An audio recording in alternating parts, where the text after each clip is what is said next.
వీక్షకులందరికీ నమస్కారం.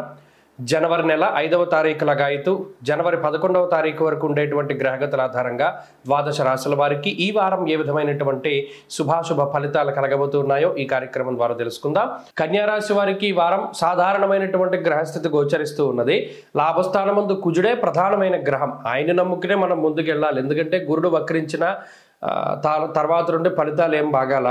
అలాగే ప్రత్యేకించి సప్తమంలో రాహు ఏం ఉపయోగంగా లేరు. షష్ఠ స్థానమందు శని యోగిస్తూ ఉన్నారు. అలాగే ప్రత్యేకించి భృగు షట్కము అనేటువంటి దోషం ద్వారా శుక్రుడు యోగించేటువంటి స్థానం నుండి మారిపోయారు. ఇక బుధుడు కొంత చతుర్థ స్థానంలో అనుకూలించే గ్రహంగా ఉన్నారు. ఈ వారంలో ప్రత్యేకించి చంద్రుడు కొంత అనుకూలించేటువంటి గ్రహంగా ఉన్నారు. కాబట్టి 4 గ్రహాల తాలూకు శుభ ఫలితాలు ఉన్నాయి. అయితే దీనివల్ల కన్యా రాశి వారి యొక్క స్థితిగతులు ఎలా ఉంటాయి అంటే చెప్పుకోదగ్గ గొప్పగాను ఉండవు, అలానే తీసి పాడేసేంత తక్కువగాను ఉండదు. కానీ ఈ స్థాయి ఎప్పుడూ కూడా కన్యా రాశి వారికి నచ్చదు. నిజానికి చెప్పుకోవాలంటే అంత వరస్ట్గా లేదని వాళ్ళకే అనిపిస్తూ ఉంటుంది. కానీ మనం ఇంకా గొప్పగా ఉండొచ్చు కదా, ఇంకా గొప్పగా ఉంటే బాగుంటుంది కదా, ఇలా అనుకున్నది జరిగితే బాగుంటుంది కదా, ఇలా రకరకాలైనటువంటి ఆలోచనలు. ప్రత్యేకించి ఓ విషయాన్ని గుర్తుపెట్టుకోవాలి. సప్తమంలో రాహువు, చతుర్థంలో రవి ఉన్నప్పుడు అస్సలు బాగోనటువంటి విషయాలు కుటుంబ పరిస్థితులు ఎప్పుడైతే బాగోవో మానసికమైనటువంటి ఆనందం ఉండదు. మానసికంగా ఎప్పుడు ఆనందం ఉండదో ఒక ఫోకస్ అనేటువంటిది దొరకదు. ఎప్పుడైతే ఫోకస్ దొరకదో ఆలోచన ఎక్కడో ఉంటుంది, చేసే పని మీద నియంత్రణ ఉండదు. దీనివల్ల చేసిన పని మళ్ళీ సార్లు చేయాలి. అటు ఉద్యోగంలోనూ వ్యాపారంలోనూ ఈ పనులు మళ్ళీ చేస్తూ ఉండడం ద్వారా మిగతా పనులు ఆగిపోతూ ఉంటాయి. దీనివల్ల స్ట్రక్ అయిపోతుంది వ్యవహారం అంతా. మరి దీని అంతటికి మూలం ఏంటి? కుటుంబం. కాబట్టి కుటుంబ పరిస్థితులు చక్కబెట్టుకోవడానికి ప్రయత్నం చేయండి ఈ కన్యా రాశి వారు ప్రత్యేకించి. ఎందుకంటే మూలం పట్టుకుంటే మన చెట్టుకు మొదట్లోనే నీళ్లు పోస్తాం కదా, కాయల వరకు వెళ్తాయి ఆ నీళ్లు. అలాగే వీరికి ఉన్న సమస్య మూలం ఏంటి అంటే కుటుంబ పరిస్థితులు. అది ఏదో వీళ్ళకి నచ్చినటువంటిది ఏదైనా అక్కడ జరుగుండొచ్చు.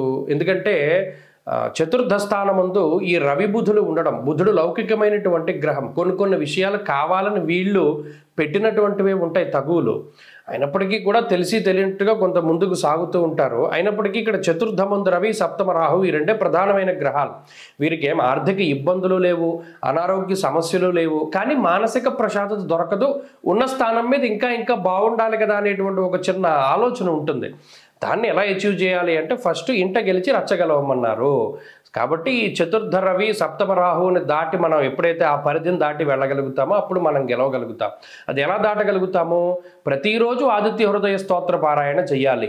అంతఃక్లేశం గృహశ్చిద్రం సౌఖ్యహానిమ భోజనం అన్నది శాస్త్రం. ముఖ్యంగా లోపల ప్రశాంతత రావాలి అంటే గృహం ఛిద్రమైపోయినటువంటి దాన్ని బాగు చేసుకోవాలి. కాబట్టి అది ముఖ్యమైనటువంటి విషయం. ఈ వారంలో ఉండేటువంటి పరిస్థితులు కూడా ఎక్కువ దీనివైపే తిరుగుతూ ఉంటాయి. ఏ ఉద్యోగంలో సమస్యలు రావు, వ్యాపారపరంగా సమస్యలు ఏమీ రావు, కానీ కాన్సన్ట్రేషన్ దొరకదు. ఆ కాన్సన్ట్రేషన్ దొరకనటువంటి నాడు ఏ పని చేసినా కూడా సాటిస్ఫాక్షన్ ఉండదు. కాబట్టి ఎక్కువగా ఈ విషయాలను దృష్టిలో పెట్టుకోండి. సూర్యారాధన చేయండి. ఈ వారంలో కలిసి వచ్చేటువంటి రోజు మంగళవారంగా చెప్పవచ్చును. అదృష్ట సంఖ్య 2, అదృష్ట వర్ణము లేత ఎరుపు రంగు.